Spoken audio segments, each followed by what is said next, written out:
হে মা লক্ষ্মী, আপনি সবার রক্ষে করুন। তাও ভালো, আমাকে একটু হলেও কেউ করতে আসছে। তাও ভালো, অন্যদের একটু হলেও শুভকামনা করছিস, তাই জন্য তোকে ভরে ভরে আমি ধন দৌলত দেব। তথাস্তু। ঠিক আছে, নেক্সট কেউ আছে? এই একজনই। দেখো মাকে কেমন সাজিয়েছে।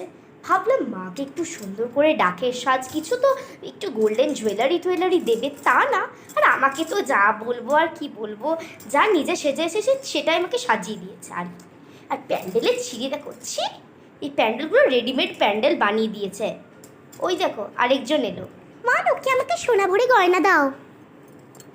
ও তাই নাকি, সোনা ভরে গয়না দরকার? না বাপু, অত দিতে পারবো না, আমি নিজেই এখন ভিখারি হয়ে গেছি।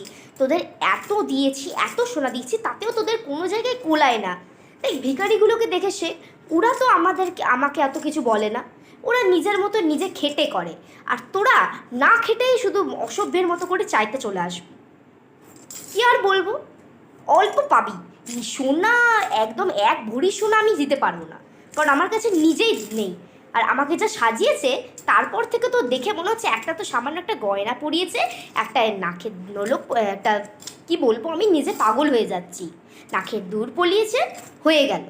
আর কি, একটা মাল্টিক্লি পরিয়েছে, আর এখানে একটা পদ্ম ফুল, আমি তাও গুজে এসেছিলাম বলে, নয়তো যা সাজাতো বোঝাই যেত।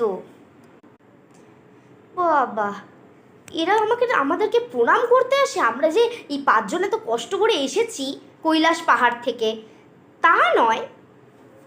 কি আর বলবো, সবাই আমাকে ছবি তুলতেই ব্যস্ত আমাদের। যাই একটু হ্যাঁ করে হেসে দিই।